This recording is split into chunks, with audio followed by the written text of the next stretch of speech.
Pourquoi est-ce que vous dites que cette élection, celle du 12 octobre 2025, est décisive?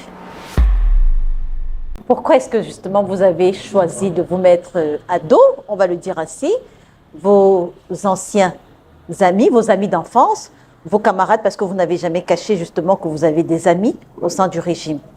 Mais on est des amis, mais pas des amis politiques. C'est entendu entre, par exemple, le ministre Magambo et moi, que chacun dans son camp. C'est un ami d'enfance, il a grandi à Douala, Grégoire a grandi à Douala, le ministre Montazi a grandi, travaillé à Douala. Bon. Mais c'est entendu, c'est clair qu'ils savent. Depuis belle lurette, puisqu'ils m'ont déjà mis en prison en 90, qu'on est des amis, pas des amis politiques. Donc, il n'y avait aucune raison, sauf s'ils ont des rêves fantasmagoriques, à imaginer un seul instant que dans cette élection décisive, je leur ferai le moindre cadeau. Bon, vous savez, même là, après l'investiture de Camto, on se parle. Hein. Ils sont désolés. C'est eux-mêmes qui me disent qu'ils sont désemparés. On n'y peut rien. C'est bien aussi là qu'ils aient goûté un peu l'avis d'un opposant. Pourquoi est-ce que vous dites que cette élection, celle du 12 octobre 2025, est décisive? Elle est décisive, ça se voit. Vous savez, tout à l'heure, je suis allé à la permanence du parti. J'étais vers lui. J'arrive, elle était pleine à craquer avec le bain sous la houlette il s'appelle les Somba et Sama. C'était, moi, je suis surpris. Je suis vraiment surpris par l'enthousiasme que cette candidature provoque. Je ne m'attendais pas autant. Bon, je me disais que bon, ça va susciter de l'espoir, mais c'est le délire. Donc, deuxièmement, en 92, il y avait une adhésion au changement. C'est-à-dire que tous les Camerounais voulaient le changement. En 2025, ce n'est plus ça. En 92, c'était un courant d'opinion fort en faveur de la candidature de Fondi. Aujourd'hui, c'est un mouvement autonome de masse. Les gens s'auto-organisent au nord. Les groupes de pression, les jeunes s'organisent en dehors du cadre restreint des partis.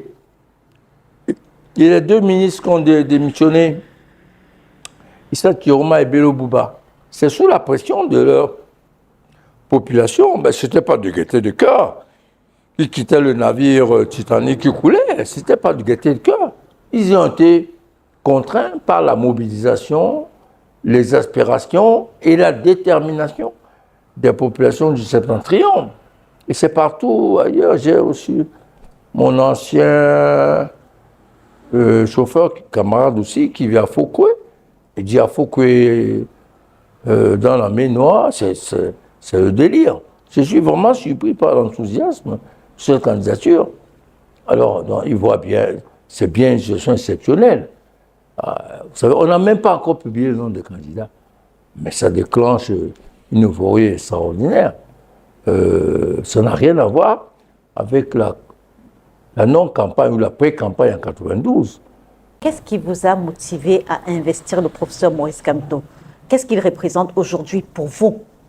Cette phrase-là, le Cameroun. Je me lève le matin, c'est le Cameroun, à midi, je parle du Cameroun, le soir, je parle du Cameroun. C'est l'horizon indépassable. Vous savez, on a tous des préférences. On a des différences, on a des ressentis, même des ressentiments, depuis que le multipartisme est arrivé. Mais il faut se lever au-dessus de ça quand il s'agit du Cameroun, notre chère patrie. C'est ça qui est motivant. Bon, ceux qui n'aiment pas le Cameroun et qui préfèrent privilégier leurs intérêts personnels, ils ne comprendraient pas. Vous voyez, il y a des gens qui ne comprennent pas, ils disent, mais qu'est-ce qu'il fait là? Il pourrait se mouvoir ailleurs, aller prendre les sous comme tous les autres. Mais comment il va choisir Kamto? Ce n'est pas possible. Voilà. Mais ceux qui comprennent l'intérêt supérieur de la nation, Là, ils s'enthousiasment. Est-ce que ce que vous nous dites, Anissé Kane, c'est qu'aucun intérêt personnel n'a motivé cette investiture du professeur Maurice Kamto par le Manidem? Bon, vous savez, au Cameroun, on voit tout par le touchement d'argent. Nous ne sommes pas des marchands de tapis. Il y a des marchands de tapis dans le microcosme politique, c'est vrai. Et ceux qui l'ont déclaré que nous allons vendre notre investiture. Mais le Manidem n'est pas une association de marchands de tapis. Et jusqu'à aujourd'hui, on n'a jamais eu de conversation avec le président Kamto, ni même son équipe, de quelques marchandages. Quand on a commencé notre conversation, Quelques marchandages. on n'a jamais eu de conversation sur quelques marchandages que ce soit.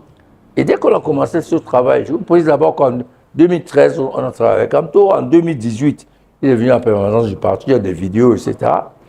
Et ça s'est accéléré il y a 7 mois. On travaillait tout le temps, on ne discutait pas de ça. On discutait comment, premièrement, on va rendre cette candidature possible, comment garder la discrétion pendant tous ces mois. Vous voyez qu'on y a réussi. Sauf le geste illégal du commissariat du 6e arrondissement de Yaoundé qui a publié la déclaration de candidature de Maurice Kamto quand il allait la faire légaliser. On n'a pas dit des choses comme ça. Pour la simple raison que, vous savez, ce que ce Cameroun sera après le 11 octobre, ça vaut des milliards de milliards pour notre pays, pour l'avenir de nos enfants. Vous voyez, la mixité, pas le mariage de notre pays, fait en sorte que ceux qui sont encore cramponnés sur les problèmes de régionalisme, de tribalisme, de suprémacistes, tribal ou ethniques, ben, ils vont être contredits par leurs enfants et petits-enfants. Nous, dans notre famille, on est plus de 90, on a toutes les régions du pays. Comment on va faire si on ne se lève pas, si ce n'est pas intégré? Parler justement de tribalisme. Oui. Tout le monde, on voyait tous les autres partis politiques pouvant investir le professeur Maurice Kamto, sauf le Manidem. Oui. Nous, on est ethnique. Vous savez, je suis le président du Manidem. Dans le Manidem, il n'y a aucun membre de mon département. Je peux même vous l'avouer. Oui, mais après, je dis, oui, elle est du Manidem, oui. Mais à part elle, je peux vous assurer que l'écrasante majorité de mes collaborateurs, vous les connaissez, sont dans la région de l'Ouest. Vous voyez? Donc, région de l'Ouest, du centre, etc. On n'a pas une coloration ethnique. Voilà, vous connaissez bien Jean-Baptiste Kétaten. C'est bien. Le premier vice-président du parti, c'est Ndogmou et de Foucault, il est de Foucault. Donc, on n'est pas sûr. On a dépassé cela. Si certains sont au bas des pâquerettes, nous, on survole. On est au-dessus. Pourquoi justement vous avez choisi de garder cette investiture, cette entente dans le plus grand secret? Ben, vous imaginez qu'est-ce que ça aurait été si le Moulinex l'avait appris avant? Il aurait inventé des choses extraordinaires. Tout à fait organiser des faux congrès, des trucs comme ça, parce que c'est le champion des coups pareils. J'ai pu vous assurer que ce soit du côté du Manidem, que du côté de Maurice Kamto, c'était tenu par une petite poignée d'individus. Mais lorsque ça s'est bien arrangé, on en a discuté dans notre direction, on a expliqué le bien fondé de ce blackout. Et comme c'est du bon sens, comme ça va dans l'intérêt du pays, bah, les camarades ont approuvé tout de suite, ont adhéré. Et ils sont enthousiastes, tellement, même chez nous, c'était un événement.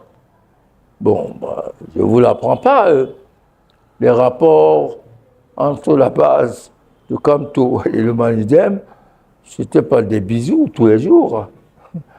Mais bon, on est au-dessus de ça. Est-ce que justement tout le groupe Manidem a donné son aval pour cette investiture? Non seulement ils ont donné leur aval, mais ils ont applaudi.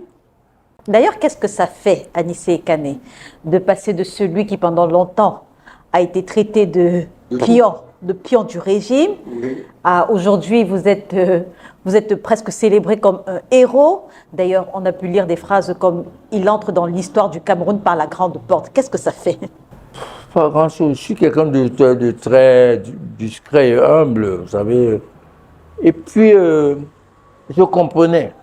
Ça veut dire que ce n'était pas agréable, mais je comprenais pourquoi.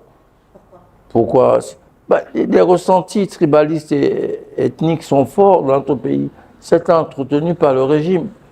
Donc, j'allais dire entre griffes, un pauvre Camerounais ne comprend pas comment un gars de l'Ouest, un gars du Torah peut arriver à une telle entente, alors que les frictions tribalistes sont légion dans le pays. D'ailleurs, quelle est votre position aujourd'hui par rapport au groupe de Douala? Est-ce que vous êtes toujours membre du groupe de Douala? Je travaille toujours avec le groupe de Douala pour des raisons tactiques et d'essence. Je ne vais plus signer le communiqué du groupe de Douala. Mais le principe du groupe de Douala, ce n'est pas de ne pas avoir de préférence, hein. C'est de ne pas les afficher. Et vous avez affiché vos préférences. Attendez. La collaboration avec Kamto date de 7 mois. Le groupe de Douala de 4 mois. Donc, avant de créer le groupe de Douala, j'étais dans une démarche déjà avec Mose Kamto. Mais personne ne m'a pris en défaut d'impartialité, de partialité dans le groupe de Douala. Je l'ai fait parce que j'étais conscient de l'intérêt de cette démarche-là. Bon, il fallait. Le geste du Mandem est un geste d'équité et de justice.